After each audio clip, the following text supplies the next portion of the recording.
Good morning and welcome to 23 Degrees Sideways, Coyote in the Highlands. As you can see, I haven't done much with that dome frame yet. I'm still struggling with some parts and materials and ideas.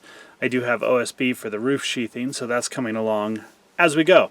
I want to talk a little bit about first aid stuff today. If that's not your thing, you're not into that, go ahead and skip this video. It's totally fine.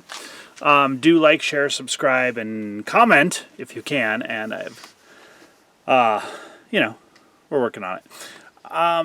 So a question came up about non-obvious supplies that you keep in your first aid kit. So first, I want to go through a couple of obvious ones that, at this point in time you should probably know about. Like the tourniquet. Everyone has a cat tourniquet, or 3 or 5.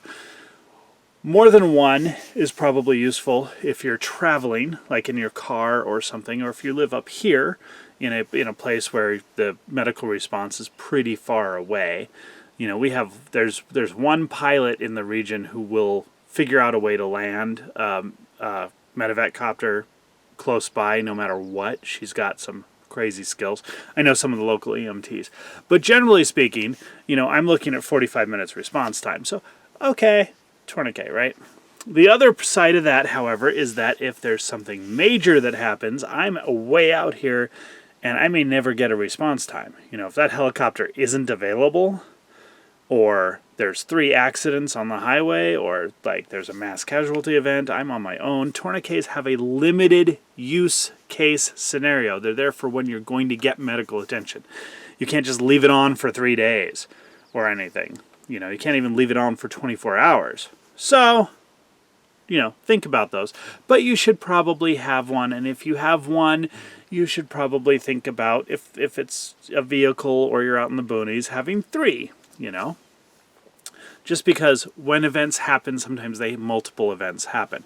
For example, with the car, if there's a pile up, it's vaguely possible that you'll need more than one if you're helping out or if you're just involved. So you don't want to have to pick who gets a tourniquet. That's really a sucky thing to have to do. Anyway, everyone has one of those. Israeli bandages. Israeli bandages come in the little 4-inch ones, the bigger ones. They're cheap. They're sealed. They're great. Just get some. Throw them in things. It is actually an obvious one, but it's not an always obvious one if you don't know what they are, how to use them. Take a look at them. They have wound clot. A lot of the modern ones will have wound clot in them. It's like a big gauze pad with tape that you just wrap around and stuff. It's pretty cool. There's variations on them, but we just tend to call them Israeli bandages. Take a look around, do 1 hour of research. If you don't have that, we'll talk about the non-obvious supplies here in a moment. It's just I wanted to mention the Israeli bandage and the tourniquet first because you don't want to substitute, right?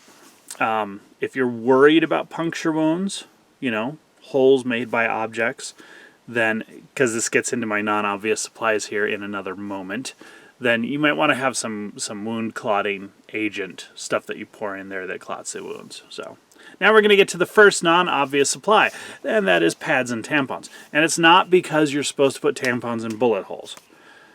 No, tampons are not particularly sterile or sealed, or they're going to leave debris in the wound. It's just not really the thing you want to do if you can avoid it. If you got a bloody nose and you put one up your nose, okay, that's different. That's not a hole made in your body by an object, right? But, and pads are a container, basically a containerized gauze, but there's no reason not to use an Israeli bandage at that point. Duh. However, I have several daughters. I have multiple daughters. I also have multiple females that I travel with at various times, adult females, friends and stuff. And you know what? I've had that happen quite often, more than 2 times a year, where, oops, we're on a road trip and, oops, something happens.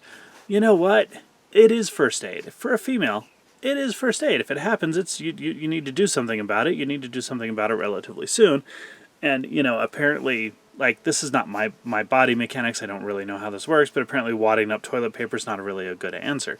So it's non-obvious, but if you have a medical supply kit, first aid kit, at your house, at your vacation property, at your little cabin in the woods, in your car, anything that's more than your the little bag you keep in your pocket or something, have some pads and tampons. It's non-obvious, but it's so obvious. It's not even obvious to girls, and they, when they're like, "Oops, we need to stop at a store really quick," I'm like, "It's in the first aid kit. There's always some." Jeez. So anyway, they don't take up a lot of space. It's a non-obvious thing, but it's a really good one. But it's not mostly for wounds, okay? The pads can be useful, though. I always carry gauze. Out of preference, instead of Band-Aids, I carry gauze and tape. Two different kinds of tape. And we'll get into the non-obvious supplies here. Band-Aids don't stay on very well. I do carry some Band-Aids for the kids and stuff. I never use them.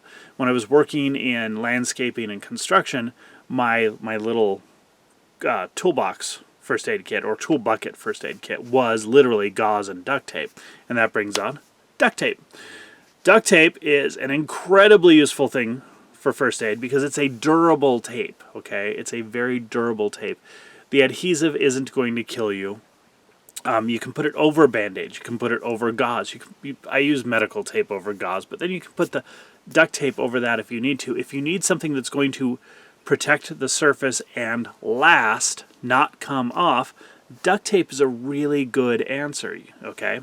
Direct skin contact there's debates about that. I'll put it on my finger after I use the other non-obvious item, because it lasts better, it sticks better. Band-Aids come off. Band-Aids come off all the time, especially anything above your forearm where you're talking about wrists and hands. It moves, okay? Knees, feet, toes, anything that moves, Band-Aids just come right off, okay? They've been doing flex fit and all this stuff, and you can put 5 Band-Aids on with the weird elastic stuff, and maybe it'll last for a couple hours. Duct tape lasts. It'll stay on. Duct tape is a really important thing for your first aid kit, just for that reason. A cyanoacrylate, super glue. I use it a lot. There's medical grade and whatever. I don't know. I'm not going to tell you that you should use the the Harbor Freight version, but whatever. I use it. This is a non-obvious thing that I use. One, I actually use it to repair random things, but it's in my first aid kit. First aid kits can be a little multi-purpose. But two, I just, the most common place to get a cut for me in construction landscaping is right around the nail bed of the fingers. And it's just so annoying. Just a drop of cyanoacrylate, let it dry, let it cure a little bit once things are cleaned off. We'll get to the cleaning off part in a moment. That's the drop of cyanoacrylate, and it seals, okay? It seals the stuff. Then you put I put a little Band-Aid duct tape, in my case, or Band-Aid if you're a Band-Aid person, over the top of it if I need to, okay? Sometimes the cyanoacrylate itself is enough, and that's fine. I do that. No problem with that. It's a non-obvious thing, but it's something I carry. Cleaning the wound. A bottle of iodine. That is the biggest thing that I've always carried that people look at and go, what? Not triple antibiotic ointment, not anything else. Iodine. Iodine works. Iodine kills everything. Many people are deficient in iodine, so there's skin absorption tests you can do also, but iodine. I love iodine. It goes on, it disinfects, it sterilizes everything, and then you are done. It dries and you're done. And I love it. It works. It always works. Every time I get an infection from a splinter or something, a little minor infection, it's because I didn't use the iodine. Iodine just works. I've never had a problem with iodine. It's not obvious to a lot of people.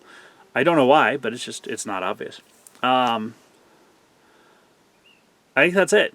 I think that is... No, there's one more thing. But that's most of the list of non-obvious. There's one more, and that is Tegaderm. Tegaderm. It's a clear Band-Aid-like stuff that they use when you get an IV.